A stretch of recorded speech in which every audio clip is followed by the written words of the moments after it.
Yo, what's going on YouTube, and welcome back to another Destiny video. And in this video, I'm going to continue with my King's Fall raid boss guides and give you a super easy strategy for Golgoroth. This strategy makes it so easy in fact that we successfully killed him in 8 minutes, and could have done it even faster had we not messed up one of the rotations. Either way, irrespective of time, if you're struggling with Golgoroth, this should make the fight a million times easier. And if you guys do find this helpful, then it'd be super awesome if you could leave a like and share this with anyone else that you know is struggling. So, to begin with, just like my Oryx guide, I want to explain how you should set up your team and assign roles, and then talk you through the stages of the fight, but this time, I'm going to let the entire thing play out in the background, unedited, so you can see the whole fight. Now, first up, roles. In this fight, there are 2 main groups. 2 of your fire team will be responsible for grabbing Golgoroth's gaze, while the other 4 will be responsible for ADS and DPS. The 2 gaze grabbers will ideally have high impact sniper rifles, and their sole responsibility is to snipe Golgoroth in the back at the right time in order to position him so that your other 4 team members can deal damage. That is literally the only thing they'll need to do. One of these gaze grabbers will sit in the cave right at the back of the room. If you sit far enough back, the thrall will actually spawn in front of you and run past you most of the time, meaning that you can either deal with them quickly or you can let them pass by. The other gaze grabber, that's me in this case, will sit at the front and will be responsible for guiding Golgoroth's gaze when necessary. The other 4 team members will split into 2 groups, 2 on the left and 2 on the right, and they will take care of ADS before grouping up to deal damage. Now with your roles assigned, here's how the actual fight goes down. You spawn in, you shoot the orb in the middle of the room, Golgoroth will crawl up the ground, ADS will spawn and the fight begins.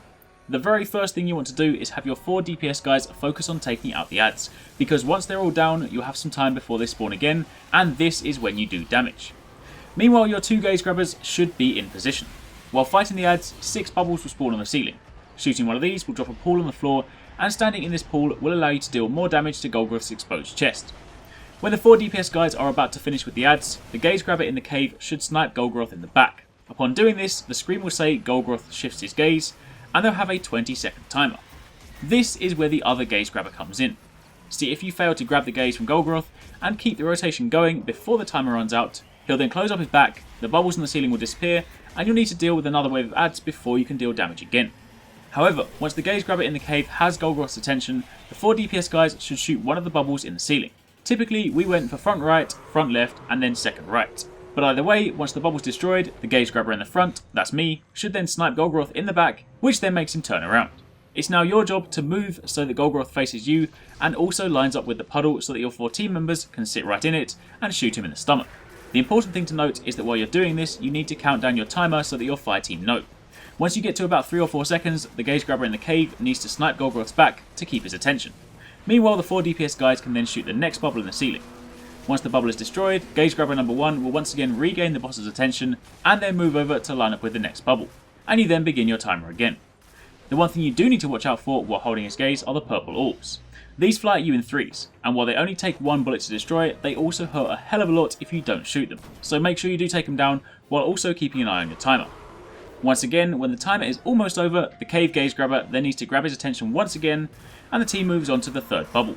Once that one is down, you regain his gaze and move into position for the 3rd time. However, this time it's a little bit different.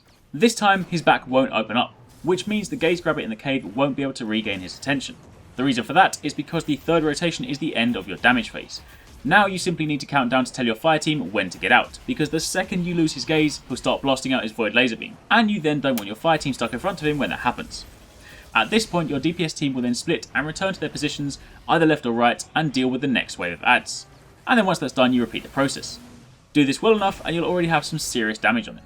Once you've done enough damage, however, the waves of hive enemies will instead be replaced by Taken, but regardless, the rotation remains the same. If you set your team up exactly like this, you'll have him defeated in about 2 to 3 waves, and with minimal deaths. In fact, the run you're watching had no deaths whatsoever. Something worth noting, if you do die, a rune will light up on the totem at the back. If you get 6 deaths, a ritual will begin, your screen will go black, and it's pretty much game over. But if you follow these steps, it's actually really easy not to die. And that's it. That is all there is to it. Now I am going to let the rest of this video play out and leave you to watch the rest of the fight, so that you can see how it plays out from start to finish. But if you have any questions, then by all means let me know in the comments down below.